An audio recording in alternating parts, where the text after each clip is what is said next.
오늘 함께 나눌 말씀은 사도행전 11장 19절에서 26절까지의 말씀입니다.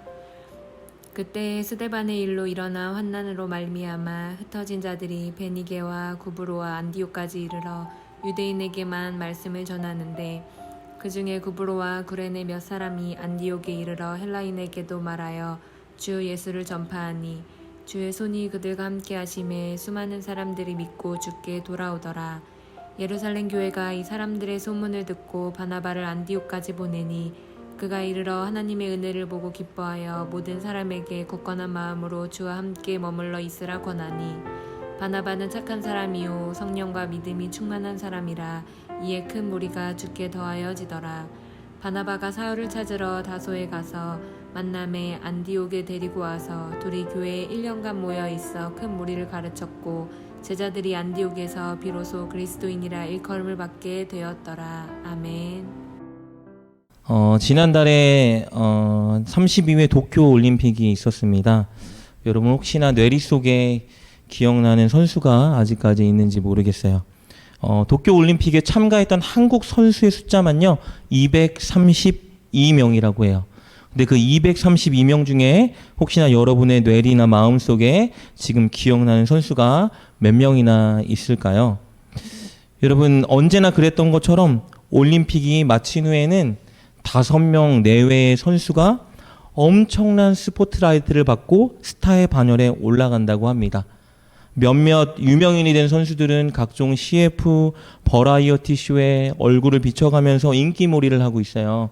그런데 반대로 그 5명을 제외한 거의 모든 선수들은요 전혀 매스컴을 타지 못하고 국민들의 관심에서 이미 잊혀진 무명의 자리로 돌아갔습니다. 그러니까 유명인의 자리에 오른 스포츠 스타가 있고 무명인의 자리로 돌아가는 스포츠 선수가 항상 올림픽이 끝나면 나눠져 있게 된다는 거예요. 근데 중요한 것은요 사실 그 사람 모두는요 유명한 사람이던 유명하지 않은 무명의 선수건 간에 그 분야에 엄청난 고수들이라는 사실이에요. 탁구, 배드민턴, 축구, 야구, 농구, 양궁 여러 가지 종목이 있었죠. 여러분 그 자리에 나아간 선수들은요 사실 어떤 사람들이에요? 우리나라 사람들 중에서 그 분야에 가장 뛰어난 실력을 갖추었기 때문에 국가대표로 선발되어서 나아간 대표 선수들이에요. 그러니까 그 사람들은요 그 각 분야에 있어서만큼은 누구보다 뛰어난 실력을 가진 고수라는 거예요.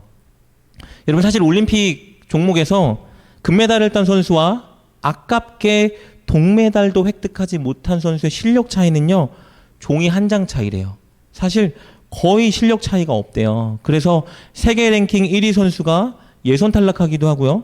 세계 랭킹 10위권 밖에 있던 선수가 금메달을 따는 경우도 허다하다고 해요. 그만큼 올림픽은 실력은 비슷하지만 당일 컨디션 그리고 맞서 싸우는 대진, 은 등에 의해서 금메달을 딸 수 있는지 딸 수 없는지가 좌우된다라고 합니다. 그래서 어떤 사람들은요 올림픽에서 금메달 따는 건 하늘이 정해주는 것이다라는 말도 있어요. 그러니까 올림픽에 참가한 모든 선수들의 실력은 사실 거기서 거기라는 거예요. 그런데 그 중에 누구는 유명한 스포츠 스타가 되고 누구는 무명한 그런 고수가 된다라는 거예요.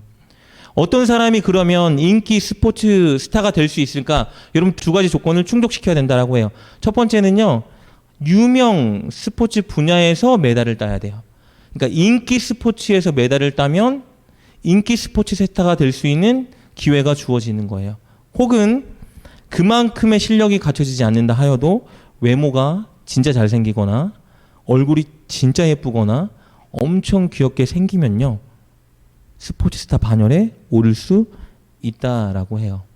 어떻게 보면 좀 치사하고 더러운 세상같이 보이기도 하지만 어쩔 수 없죠. 이것이 세상의 가치관이기 때문입니다. 여러분 사실 이런 일은 근데 스포츠 영역에서만 한정되는 것이 아니에요. 여러분 가수를 한번 생각해 보세요. 최근에 너무 많은 오디션 프로그램들이 생겼죠. 특히 우리 어르신들이 좋아하는 뭐 미스터 트롯, 미스트롯 보면 거기 나온 참가자 대부분이 다 무명 가수예요. 그런데 인기 있는 가수와 실력을 비교했을 때 그들의 실력이 떨어지냐? 그렇진 않아요. 예전에 인기 있는 스포츠 어떤 스타, 아니 가수보다 훨씬 더 노래 실력이 월등하기도 하죠. 뭐 임영웅, 뭐 송가인 이런 사람들을 보면 노래 실력이 정말 출중하죠. 그럼에도 불구하고 그 프로그램에 참여하기 전까지는 엄청 무명의 사람으로 살아갔던 힘들고 서러운 시절을 보냈던 사람들이라는 거예요. 그러니까 여러분 열심히 노력한다고만 해서 혹은 그 분야의 실력과 경험을 갖춘 고수가 된다고 해서 꼭 그 사람이 유명인이 된다는 보장은 없어요. 근데 안타까운 사실은 무엇이죠? 세상은 유명인만 알아주고 유명인만 대우하고 유명인에 열광하고 그래서 우리 모두는 사실 다 될 수 있으면 유명인이 되고 싶어요. 여러분은 어떤지 모르겠어요. 제가 여러분에게 만약에 여러분 유명한 사람이 되고 싶어요 라고 물어보면 연세가 많으신 분들은 아 지금 이 나이 먹고 뭐 유명한 사람이야 라고 말할 수 있지만 여러분 제가 이렇게 질문한다라면 여러분의 자녀들이 유명한 사람이 됐으면 좋겠어요? 아니면 그냥 무명한 인물로 그대로 살았으면 좋겠어요? 라고 물어본다면 대다수의 분들은 부모님이기 때문에 아마 유명한 사람이 되었으면 좋겠다라고 말할지 몰라요. 솔직히 말씀드리면요. 저희 아버지도 제가 정말 유명한 목사가 되었으면 좋겠는 것 같아요. 그래서 이런 말씀 좀 죄송한데 그냥 그러려니 하고 흘려드렸으면 좋겠어요. 그래서 초반에는 저한테 이런 말 많이 하셨어요. 야, 너도 좀 큰 교회 가서 사역해라. 그래서 좀 유명해지고 TV에도 나오고 야, 좀 그런 꿈 없냐? 그런 데 가서 좀 도전 좀 해봐라고 많이 말씀하셨어요. 그럼 어떤 것 같아요? 부모님이니까 당연한 거예요. 아들이 유명해지고 잘 됐으면 좋겠죠. 왜냐하면 세상은 그런 유명인을 우러러보고 세상은 유명하게 되는 게 성공한 것이라고 판단하기 때문에 유명해졌으면 좋겠는 것 같아요. 저도 사실은 처음에 하나님 앞에 컬링을 받았을 때 유명한 목사가 되고 싶었어요. 그래서 하나님께 진짜 늘 그렇게 기도했던 것 같아요. 하나님, 조용기 목사님보다 훨씬 유명한 사람이 되게 해주세요. 이렇게 1시간을 넘게 그 기도 제목만 가지고 제가 기도를 했어요. 10년 넘게. 여러분 1시간 동안 하나님 저 진짜 유명한 사람 되게 해주세요. 정말 영향력 있는 목사가 되게 해주세요. 하나님 정말 열방에 쓰임받는 목사가 되게 해주세요 라고 기도했다라는 건 그 마음 가운데 어떤 마음이 들어있는 거예요? 하나님 정말 제 이름을 알리고 하나님 정말 모든 사람들이 우러러보고 모든 사람들이 알아봐주는 그런 목사가 되게 해주세요. 이런 마음이 있었겠죠. 그래서 정말 열심히 그런 꿈을 가지니까 1시간 동안 그 기도만 해도 지루하지 않고 시간이 언제 흐르고 지나는지 모를 정도로 등허리에 땀이 맺힐 정도로 그렇게 늘 기쁘게 열정적으로 기도하곤 했습니다. 지금은 그런 기도는 안 해요. 기도가 조금 바뀌긴 했습니다. 그런데 여러분 중요한 것은요. 아마 목사나 성도나 모든 사람들이 그런 꿈이 있을 거예요. 내가 이 분야에서만큼은 정말 유명한 사람이 되고 싶다. 왜요? 그래야 세상에서 성공한 사람이 될 수 있으니까요. 목사지만 그래야 목사 세계에서 성공한 목사니까요. 그런데 오늘 우리가 나눌 본문의 말씀은요. 그런 가치관을 가진 우리들에게 조금은 다른 이야기를 들려주고 있어요. 새로운 관점을 제시해주고 있습니다. 여러분 그 관점을 알아내기 위해서 먼저 오늘 본문의 배경을 좀 살펴봤으면 좋겠어요. 예수님이 승천하신 후에 여러분 약속에 따라 제자들에게 성령을 보내주셨어요. 그래서 오순절 성령의 강림 사건이 있었죠. 제자들이 성령 충만함을 받고 한 일이 무엇이었죠? 나가서 담대하게 복음을 막 전하기 시작해요. 그랬더니 놀라운 일이 발생했죠. 수많은 사람들이 회개하고 주께 돌아오면서 예루살렘 교회가 탄생하게 됩니다. 그 교회가 얼마나 멋지고 아름다운 교회였는지요. 교인들이 서로 모이기에 힘쓰고 자기 것들을 타인을 위해서 내놓고 서로 돕고 함께 기도하고 말씀으로 양육을 받는 정말 아름답고 뜨거운 교회의 모습으로 그 교회가 부흥해 가기 시작했어요. 날마다 복음을 전하는 자도 늘어나고 날마다 복음을 듣고 주께 돌아오는 자도 늘어나고 또 복음의 말씀대로 살려고 노력하는 사람들의 숫자가 폭발적으로 늘어나기 시작한 거예요. 그러니까 사실은 겉으로 보면요. 너무 이상적이고 다 좋아 보였는데 한 가지 문제가 있었어요. 어떤 문제가 있었냐면요. 예수님이 말씀하신 대로 제자를 삼고 가르치고 전하고 고쳐주긴 했는데 그 일을 예루살렘 지역에서만 한정적으로 했다라는 거예요. 그러니까 예수님께서 말씀하신 대부분의 모든 계명은 다 순종했는데 딱 한 가지 본인들이 하고 싶지 않은 절대 할 수 없는 그 일은 안 했다는 거예요. 그 일이 무엇이냐면요, 모든 사람들에게 나아가서 복음을 전하는 것이었어요. 사마리아인들과 이방인들에게만큼은 복음을 전할 수 없다. 그런데 여러분, 예수님께서 부활하신 이후에 제자들에게 분명히 그렇게 말씀하셨어요. 모든 민족을 제자로 삼아라. 마태복음 28장 19절 20절 말씀 보면 그렇게 돼 있죠. 그러므로 너희는 가서 모든 민족을 제자로 삼아. 모두에게 복음을 전하라고 말씀하셨어요. 그리고 승천하기 직전에도 같은 명령을 하셨는데 사도행전 1장 8절 말씀, 우리가 너무 잘 아는 말씀이죠. 성령이 너희에게 임하시면 너희가 권능을 받아서 어떻게 된다고요? 땅끝까지 나아가서 내 증인이 되어라 라고 말씀하셨어요. 물론 이 말에는요, 논란이 좀 있긴 있어요. 이 명령이 꼭 문자적으로 지역을 의미하는 것이냐, 그래서 정말 세계 방방곡곡 땅 있는 지역까지 가서 복음을 전하라는 말이냐 아니냐에 관해서 논쟁이 조금 있는 건 사실이에요. 그런데 분명한 것은요, 이 명령에는요, 너희가 먼저는 주변 사람들에게 복음을 전하고 그리고 더 나아가 복음을 듣지 못한 자들에게 복음을 전해야 된다라는 주님의 명령이 분명히 담겨 있는 거예요. 그런데 오늘 예수님의 제자들과 예루살렘의 교인들은요, 사람을 제자로 삼고 정말 세례를 베풀고 주님이 가르치신 것을 가르치고 그 일대로 살게는 만들긴 했는데 그 일을 어디에게만요? 예루살렘에 있는 유대인들에게만 한정시켰다라는 거예요. 그러니까 예루살렘 밖으로 나아가고 싶지가 않았어요. 왜요? 그들에게는 아주 심각한 편견이 있었기 때문이에요.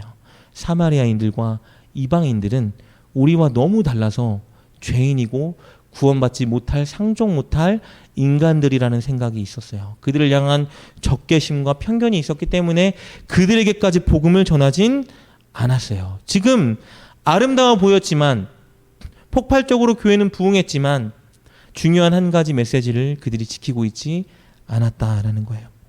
여러분은 어떠신지 모르겠어요. 혹시나 여러분들이 순종하지 못하게 여러분의 발목을 탁 붙잡고 있는 그 한 가지가 있지는 않을까? 혹시나 편견이나 누구를 향한 미움이나 적개심이 여러분 마음 가운데 있다면, 여러분 오늘 이 말씀을 붙들고 기도함으로 말미암아 여러분이 그 편견을 뛰어넘어 하나님이 원하시는 그 순종의 자리로 나아갈 수 있기를 주님의 이름으로 축복합니다. 이런 상황 가운데 하나님이 그래서 그리스도인들에게 핍박과 환난을 허락하셨어요. 그래서 어떤 일이 발생해요? 스데반이 순교하죠. 그리고 예루살렘 교회에 엄청난 박해와 탄압이 막 불어일기 시작한 거예요. 그래서 예루살렘 교회를 지키겠다는 주축 인원들, 사도들은 거기에 남고요. 나머지 모든 수많은 예루살렘 교인들이 다 흩어질 수밖에 없었어요. 왜요? 붙잡히면 끌려가서 맞고 옥에 갇히고 죽을 수 있기 때문이에요. 그들이 막 여기저기로 흩어졌는데 어떤 일이 발생해요? 전화 위복이 발생되는 거예요. 흩어진 그들이 뭐를 했을까요? 복음을 전하기 시작했겠죠. 자신들의 마음을 뜨겁게 했던 그 복음, 예루살렘에서 늘 나누고 교제하고 사랑하고 섬기고 행복했던 그때의 시절을 잊을 수가 없었어요. 그래서 만나는 사람들에게 복음을 전하기 시작합니다. 그런데 문제는 뭐예요? 나가서도 복음을 전하는데 누구에게만? 유대인에게만 복음을 전하고 있었던 거예요. 그래서 하나님이 찾아가셨죠. 누구를요? 빌립을 찾아가서 사마리아에 가서 복음을 전해라. 베드로를 찾아가서 이방인 고넬료에게 복음을 전해라라고 강력하게 강권하셨어요. 그래서 베드로가 순종해서 고넬료에게 복음을 전했더니 이게 웬걸? 이방인들에게는 구원이 없다라고 생각했는데 그 자리에 있던 모든 사람들이 성령을 받고 방언을 말하며 구원을 받은 거예요. 이 사실을 예루살렘 교회에 전했더니 어떤 반응이 일어나요? 와, 하나님이 역사하신다, 이게 아니에요. 너가 감히 이방인의 집에 들어가서 함께 식사를 하고 그들에게 복음을 전하는 일이 옳은 일이냐라고 사람들이 반박하며 일어나기 시작한 거예요. 여러분, 이만큼 이방인에게 복음을 전하는 일은 쉬운 일이 아니었어요. 누구도 쉽게 하지 못했고 하고 싶지도 않았던 일이에요. 이게 지금 오늘 본문의 배경 말씀이에요, 여러분. 그런데 이런 분위기 속에 오늘 본문에 정말 놀라운 역사가 기록되어 있어요. 우리 사도행전 11장 19절 20절 말씀입니다. 보겠습니다. 그때 스데반의 일로 일어난 환란으로 말미암아 흩어진 자들이 베니게와 구브로와 안디옥까지 이르러 유대인에게만 말씀을 전하는데 그중 구브로와 구레네 몇 사람이 안디옥에 이르러 헬라인에게도 말하여 주 예수를 전파하니. 박해가 일어났어요. 다 뿔뿔이 도망치고 흩어질 수밖에 없는 상황이 펼쳐졌어요. 복음을 전했어요. 그런데 누구에게만요? 유대인에게만 복음을 전했는데 오늘 사도행전 11장 20절 말씀에 아주 놀라운 기록이 실려 있는 거예요. 어떤 일이 일어났대요? 그 중에 구브로와 구레네 몇 사람이 안디옥에 이르러 헬라인에게도 말하여 주 예수를 전파하니. 여러분, 아무런 특이점이 없는 말씀 같아 보이지만요, 절대 그렇지 않아요. 누구도 하고 있지 않은 그 일, 이방인, 즉 헬라인에게 복음을 전하는 자들이 나타난 거예요. 첫 번째 기록인 거예요. 놀라운 사건이에요, 여러분. 진짜 위대한 업적이에요. 왜요? 누구도 하지 않는 그 일, 솔직히 말하면 진짜 하고 싶지 않은 그 일을 구브로와 구레네 몇 사람이 했기 때문이에요. 그러자 어떤 일이 발생해요, 여러분? 21절 말씀입니다. 주의 손이 그들과 함께 하심에 수많은 사람이 믿고 주께로 돌아오더라. 수많은 이방인들이 구원이 없다고 믿고 성령의 임재가 절대 그들과 함께하지 않을 거야라고 생각했던 그들이 어떻게 됐다라는 거예요? 성령의 임재를 체험하고 주님께 돌아와 주님을 전하는 자들로 바뀌었는데 그곳에 교회가 세워져요. 어떤 교회요? 바로 안디옥 교회가 세워졌다. 여러분, 많은 신학자들에게 성경에 나와 있는 많은 교회들 중에 가장 이상적인 교회가 어딘가요? 라고 물어보면 의견이 다를 수는 있겠지만 많은 분들이 바로 이 안디옥 교회를 제시해요. 건강한 교회, 본이 되는 교회, 안디옥 교회. 26절 말씀이 이렇게 기록되어 있습니다. 만남에 안디옥에 데리고 와서 둘이 교회에 1년간 모여있어 큰 무리를 가르쳤고 제자들이 안디옥에서 비로소 그리스도인이라 일컬음을 받게 되었더라. 안디옥에 교회가 세워지고 믿는 자들이 늘어나자 바나바와 바울을 그곳으로 파송했죠. 그래서 복음을 전했더니 어떤 일이 발생되는 거예요? 교회가 더 든든히 서갔는데 오늘 놀라운 말씀이 하나 기록되어 있죠. 비로소 그리스도인이라 일컬음을 받게 되었더라. 그리스도인이 뭐죠? 한국말로 기독교인이란 뜻이죠. 그 교회 사람들이 세상 사람들에게 어떤 호칭을 얻게 됐다라는 거예요? 야, 그리스도인이다. 여러분, 그리스도인의 뜻이 뭐죠? 그리스도에게 속한 자, 그리스도의 추종자, 그리스도와 같은 자. 무슨 말이에요? 예수님의 추종자, 예수에게 속한 자, 예수님처럼 살아가는 자. 이 교회가 여러분 장차 이방 교회의 선교를 위한 아주 중추적인 역할을 감당하는 교회가 됩니다. 그래서 교회 역사에 있어서 예루살렘 교회와 손꼽히는 교회가 바로 이 안디옥 교회예요. 여러분, 이 훌륭한 교회 누구로부터 시작됐죠? 구레네와 구브로 몇 사람. 여러분, 그 사람들이요, 단순히 한번 마음에 전해야 될 것 같은 이런 감동이 오는데 한번 전하고 말까? 하고 한번 전한 게 아니에요. 우리 20절 말씀 보면 이렇게 기록되어 있죠. 그 중에 구브로와 구레네 몇 사람이 안디옥에 이르러 헬라인에게도 말하여 주 예수를 전파하니. 그들이 뭘 했다고요? 헬라인에게도 말하여 예수를 전파하니. 여기 있는 말하다, 전파하다라는 의미의 원어를 보면요, 이게 단회적으로 한 가지를 말했다라는 뜻이 아니고요, 계속되는 반복 동작으로 쓰인 단어예요. 그러니까 이들이 뭘 하고 있었다는 거예요? 계속해서 말하고 계속해서 전하고 있었다라는 거예요. 왜 계속해서 말하고 전하고 있었을까요? 그것도 이방인들에게. 왜냐하면 주님의 명령이었기 때문이에요. 그들이 해야 되는 일이었기 때문입니다. 그런데 여기서 신기한 게 하나 있어요, 여러분. 이렇게 정말 놀라운 일을 하고 가장 본이 되는 교회를 세운 중추적인 역할을 한 사람들인데 오늘 성경은 그들의 이름을 말해주고 있지 않다라는 거예요. 그들의 이름을 몰라서 기록하지 않았을까?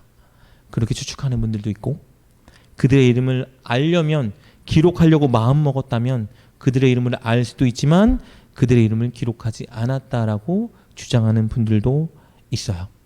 여러분, 알았다면 왜 이름을 기록하지 않았을까요? 왜냐하면 이름이 기록되는 것이 중요한 문제가 아니었기 때문이에요. 그들의 이름을 알리고 그들이 누구이며 그들이 유명인이 되는 것이 중요한 문제가 아니었어요. 중요한 건 뭐였냐면요, 그들이 한 일이 중요했어요. 모두가 선입견에 빠져 있어서 하지 못했던 그 일, 이방인들에게 복음을 전하는 그 일을 그들이 했다라는 것이 중요한 거예요. 여러분, 무슨 말이냐 하면요, 이름을 알리고 유명하게 되는 것이 중요한 게 아니라 어떤 일을 했는지가 중요하다라는 거예요. 제가 오늘 설교 서두 시간에 말씀드린 것처럼 우리 모두는요, 사실 유명인이 되고 싶어요. 우리 이름을 알리고 싶고 또 사람들이 알아봐 줬으면 좋겠어요. 여러분, 사실 솔직히 말해볼까요? 우리 교회 여러분 유명해졌으면 좋겠어요? 그냥 안 유명해졌으면 좋겠어요? 교회를 사랑하는 사람이면 당연히 유명해졌으면 좋겠죠. 여러분, 담임 목사님이 유명해졌으면 좋겠어요? 안 유명해졌으면 좋겠어요? 안 유명해졌으면 좋겠다라고 말하면 애정이 별로 없는 거예요. 유명해지면 좋죠, 여러분. 왜요? 내가 사랑하는 사람이, 내가 아끼는 사람이 유명해지면 좋은 거 아니에요, 여러분? 여러분, 그래서 소위 대형 교회라고 일컬어지는 그런 교회에 출석하는 사람들, 엄청 유명한 인기 목사님을 둔 성도들, 얼마나 어깨에 힘을 주고 다니는지 알아요? 자랑스러워해요. 저는 그게 나쁘다고 생각 안 해요. 아니, 우리 목사님이 유명한 분이고 좋은 분이고 우리 교회가 유명하고 인기 있는 교회면 그게 왜 나쁜 거예요? 그것들을 질투할 필요는 없어요. 다 우리는 유명한 것을 좋아해요. 여러분, 성경 인물들 중에 누구를 제일 좋아하세요? 라고 물어보면 아마 다 유명한 인물들을 말하실 거예요. 아니, 내 자녀가, 여러분의 자녀가 성경 인물 중에 누구를 롤모델로 해서 그렇게 자랐으면 좋겠어요 하면 다 유명한 사람, 인기 있는 사람 말하겠죠, 여러분. 당연한 일 아닙니까? 오늘 말씀을 보면요, 안디옥 교회 사역자 사도 바울, 여러분 얼마나 위대한 인물이에요. 얼마나 인기 있는 본이 되는 인물입니까? 여러분, 근데 우리가 한 가지 간과하고 있는 사실이 있어요. 바울 혼자 그 자리에 올라간 것이 아니라는 걸 우리가 알아야 돼요. 바울이 복음을 전하는데 목숨을 걸고 자신의 인생 모든 걸 걸고 영혼들을 사랑했지만, 여러분, 바울과 함께한 동역자들도 바울만큼이나 목숨을 걸었고 영혼들을 사랑했고 수고했고 헌신했고 고생한 사람들이에요. 바울만 뭔가 성경의 대가가 아니라, 바울만 영혼 전도의 고수가 아니라 바울과 함께 했던 수많은 사람들도 여러분 고수였고 대가였어요. 그런데 차이점은 뭐예요? 바울은 이렇게 유명인이 된 것이고 그들은 유명인이 되지 않은 것이에요. 이름도 기록되어 있지 않은 자들도 너무 많고요. 바울 서신서에 이들의 이름이 잠깐 기록되어 있지만 여러분, 그 이름 우리가 기억하나요? 관심도 갖지 않죠. 왜요? 우리는 유명한 사람에 관심이 있기 때문이에요. 그런데 여러분, 오늘 성경을 보면요, 이렇게 엄청난 일을 한 사람들의 이름이 기록되어 있지 않아요. 왜냐하면요, 성경은, 하나님은 누가 유명한 고수가 될지, 누가 무명한 고수가 될지, 즉 유명함과 무명함에 별로 관심이 없기 때문이에요. 하나님은요, 인기 없고 유명하게 되는 것에 별로 관심이 없어요. 하나님의 관심은 누가 인기 있고 누가 인기 없고가 아니라 누가 고수가 되고 고수가 되지 않느냐에 있는 거예요. 이 말이 좀 이해가 안 되실 수도 있을 것 같아요. 제가 예를 한번 들어볼게요. 저도 유튜브를 해요, 여러분. 그래서 제 유튜브에 제가 새벽 예배마다 하는 설교, 그리고 이렇게 금요 기도회 때 하는 설교들을 제 아내가 열심히 편집해서 올려요. 근데 사실은 홍보도 안 하기도 하고 원체 제 설교를 듣는 사람이 없어요. 그래서 평균 조회수를 보면요, 좀 부끄러운 얘기지만 4회, 5회 이게 평균 조회수예요. 제가 아내에게 가끔 보는 사람도 없는데 미안하네 이럴 때가 있어요. 왜냐하면 그걸 편집하고 또 올리려면 1시간, 2시간 시간을 허비하기 때문이에요. 그런데 조회수가 4개, 5개 나오지만 굉장히 힘이 되고 기쁠 때가 많아요. 왜냐하면 날마다 제 설교를 막 기다리고 잘 들어주는 구독자가 한 명 있기 때문이에요. 저희 부모님은 아니고요. 근데 그분이 지난 토요일에 저에게 문자가 왔어요. 왜냐하면 제가 그 전날 새벽 예배 설교를 할 때 삼손 부모님에 관한 설교를 했는데 왜 하나님의 사자가 마노아에게는 좀 각박하게 대하시면서 그에게 예언의 비밀을 말씀 안 해주시고 왜 마노아의 부인에게는 예언의 비밀을 가르쳐 주시는지는 내일 설교 시간에 나누겠습니다라고 했는데 그분이 그게 너무 궁금했대요. 그래서 그 다음날 제 설교를 막 기다렸다라는 거예요. 근데 제 설교가 토요일에는 업데이트가 안 되거든요. 그러니까 그분에게 문자가 온 거예요. 아니 목사님 어제 설교 시간에 그렇게 말씀하셔서 내가 너무 설교가 궁금해서 설교를 기다리고 있었는데 오늘 왜 업데이트가 안 됩니까? 라고 이렇게 문자가 온 거예요. 그래서 제가 감사하잖아요. 그래도 왜냐하면 조회수 4회 5회인데 그래도 한 분이 이렇게 막 열심히 막 궁금해하고 보시니까 제가 이렇게 답장을 보냈어요. 아 집사님 조회수 4개밖에 기록하지 못하는 이 무명한 목사의 설교를 이렇게 열심히 들어주셔서 먼저 너무 진심으로 감사합니다. 집사님이 계셔서 저희 아내가 포기하지 않고 힘을 내서 설교를 편집해서 업데이트하고 있습니다. 그런데 그 설교는 다음 주 월요일 날 업데이트가 된다고 하네요. 감사합니다라고 했더니 그분이 이제 제 문자를 보고 제가 좀 딱해 보였는지 저를 위로한답시고 이렇게 저에게 문자를 보내셨어요. 목사님은 숨은 고수예요. 이런 말이 무슨 말인지 이해가 가세요? 목사님은 숨은 고수, 숨었다는 거죠. 그러니까 유명하지 않다. 당신은 무명하다. 근데 고수다. 여러분 근데 저는 기분이 좋은 게 무명하다, 수문에 포커스를 안 맞췄어요. 고수다. 여기에 맞힌 거예요. 그래서 제가 뭐 인기는 없지만 유명하진 않지만 그분 볼 때는 그래도 좋은 설교자야 라고 생각을 했으니까 그렇게 보내주셨겠죠. 제가 아내한테 이렇게 말했어요. 나도 진짜 숨은 고수 말고 유명한 고수 되고 싶다 라고 말했어요. 여러분 근데 제가 그렇게 말하고 그날 기도를 하다가 문득 이런 생각이 들었어요. 제가 유명한 고수가 되건 무명한 숨은 고수가 되건 우리 하나님은 별로 관심이 없으시구나라는 생각을 주셨어요. 그러니까 제가 유명하게 된 혹은 무명하게 되건 이거는 제가 신경 쓰고 붙잡아야 될 영역이 아니라고 말씀해 주시는 거예요. 제가 앞으로 살아가는 인생길에도 저는 계속 목회를 하겠지만 이렇게 오늘처럼 설교를 하겠지만 제가 아주 유명하게 되건 아니면 10년, 20년이 지났는데도 제가 구독자, 조회수 4명, 5명 가진 그런 무명한 목사가 되건 하나님은 제가 그것에 신경 쓰는 모습을 원하지 않는다는 거예요. 그런데 여러분 하나님은 한 가지 신경 쓰고 계세요. 뭐냐면요. 앞에 붙인 유명한, 무명한이 아니라 뒤에 있던 고수가 되는 것은 하나님은 너무 신경을 쓰고 계시는구나 생각을 했어요. 무슨 말이냐면요. 제가 설교자라면, 제가 목사라면 저는 진짜 설교를 잘하는 사람이 돼야 돼요. 왜냐하면 제가 설교자이기 때문이에요. 하나님은 저에게 너 설교자라는 자리를 주셨기 때문에 제가 바라봐야 되는 것은 무엇이냐면요. 나 설교에 있어서만큼은 고수가 돼야 되겠다.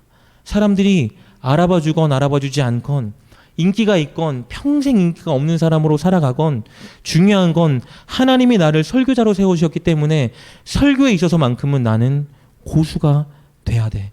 진짜 설교 잘하는 사람. 말씀 정말 바르게 해석하고 성도들이 잘 이해할 수 있도록 잘 먹여줄 수 있는 그런 사람 내가 돼야 돼.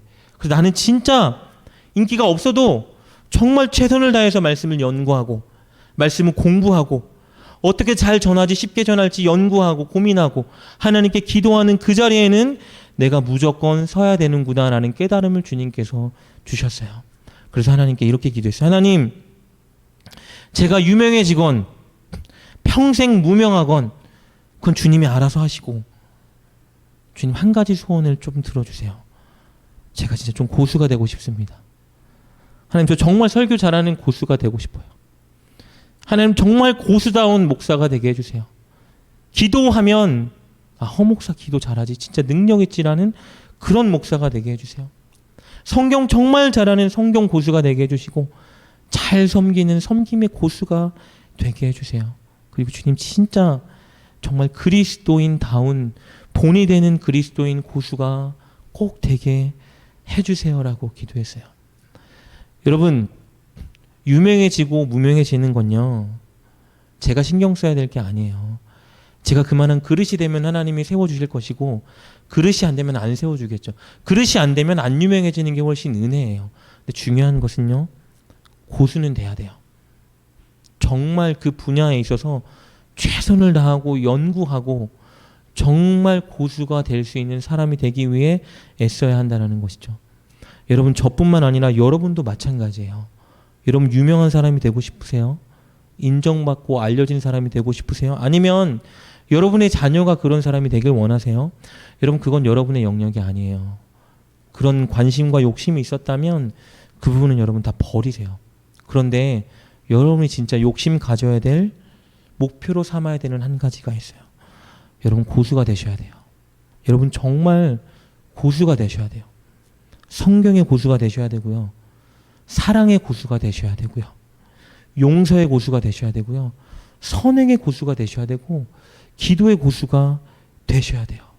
전도의 고수가 되셔야 되고요. 진짜 그리스도인다운 고수가 돼야 돼요. 그래서 정말 고수 청년, 고수 집사, 정말 고수 권사, 여러분 그런 말을 여러분이 들을 수 있어야 한다라는 거예요. 하나님은 우리의 유명함과 무명함을 신경 쓰지 않으세요. 그런데 진짜 우리가 그리스도인다운 사람이 되길 원하세요. 그것이 하나님이 우리에게 요구하시는 거예요. 끈기 있게 내가 해야 되는 것을 안다면, 기도해야 되는 것을 안다면 시간이 지나도 누가 알아봐 주지 않아도 끈기 있게 신실하게 기도하는 사람. 그래서 저 사람 진짜 기도의 고수야.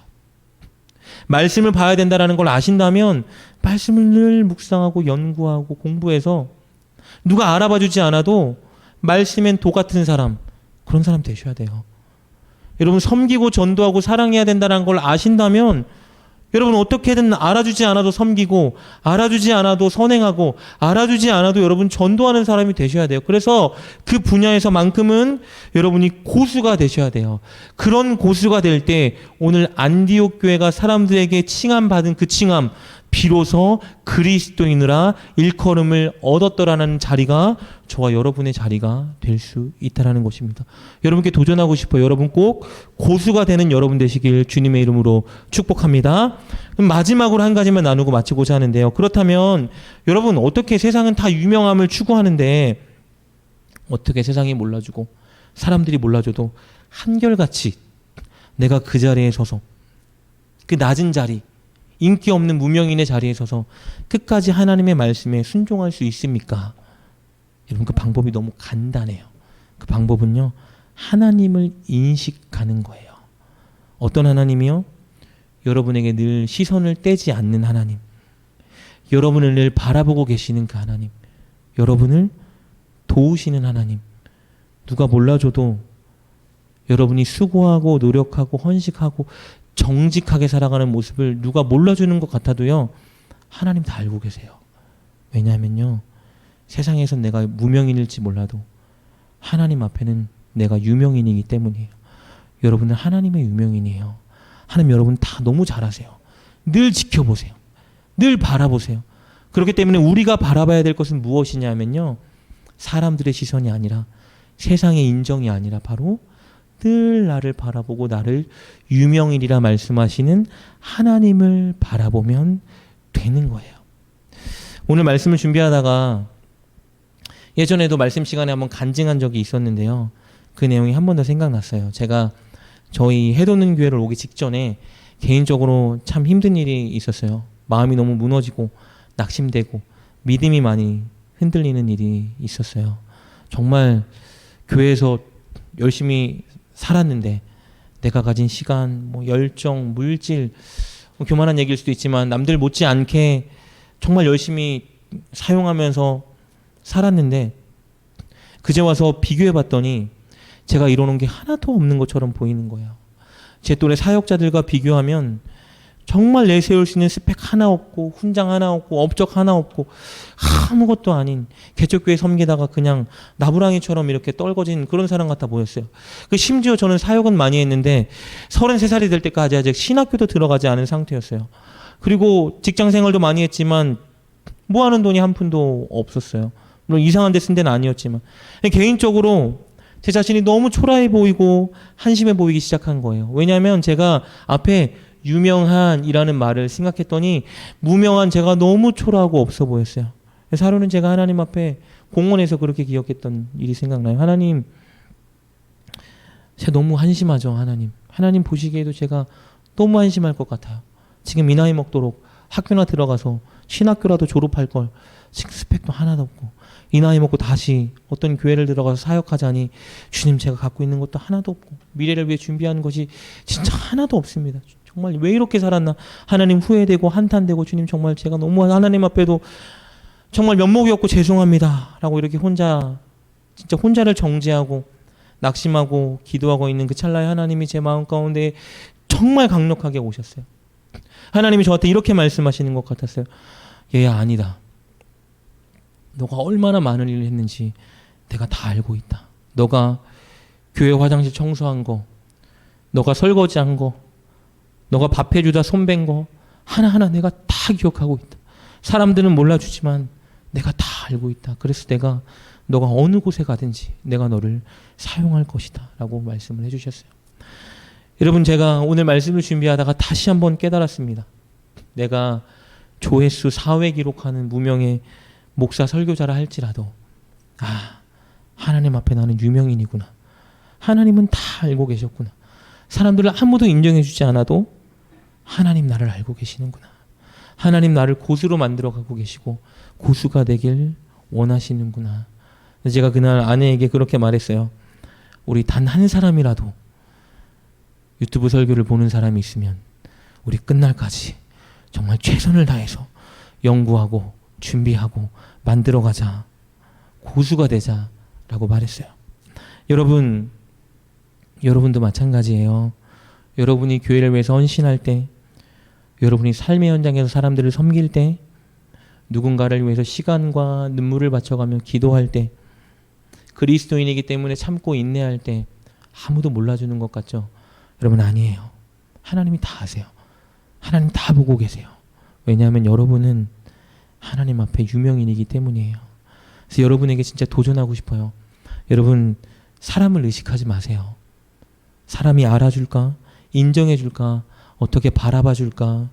여러분, 그리고 바라봐주지 않으면 내 자존심이, 내 자존감이 낮아지고 외롭고 우울한 그런 자리에 절대 서지 마세요. 하나님을 의식하고 하나님을 바라보세요. 하나님이 다 알고 계세요. 지켜보고 계시고 도와주실 것이고, 여러분이 결단하고 노력만 한다라면 하나님이 여러분을 어떤 분야든지 고수로 만들어 가실 거예요. 그래서 그렇게 신실하게 하나님을 바라보시고 여러분이 해야 되는 그 일들을 여러분의 자리에서 아주 열심으로 감당할 때에 시간이 지나면 여러분 세상이 인정해주는 고수로 하나님이 여러분을 만드실 것입니다. 여러분 꼭 고수가 되셨으면 좋겠어요. 고수 부인이 되세요. 진짜 부인다운 부인이 여러분 되셨으면 좋겠어요. 고수 남편이 되셨으면 좋겠어요. 진짜 남편다운 남편, 하나님이 원하시는 남편 여러분 꼭 되셨으면 좋겠어요. 여러분, 그리고 고수 부모가 되세요. 진짜 본이 되는 부모, 하나님이 원하시는 이상향을 가진 그런 부모가 여러분이 되셨으면 좋겠고요. 우리 청년들은 고수 자녀가 되세요. 진짜 자녀다운 자녀, 하나님의 영광을 드러내는 자녀가 여러분 되셨으면 좋겠어요. 그리고 마지막으로 여러분 꼭 고수 그리스도인이 되셨으면 좋겠어요. 진짜 그리스도인다운 그리스도인. 세상 모든 사람들이 여러분을 볼 때 여러분 유명하진 않다 할지라도 많은 사람들이 여러분을 보면서 그리스도인이다 라고 인정할 수 있는 진짜 고수 그리스도인, 하나님을 의식하고 바라보며 늘 신실하게 맡겨진 자리에 여러분 열심으로 서는 진짜 고수가 저와 여러분 될 수 있길 주님의 이름으로 축복합니다.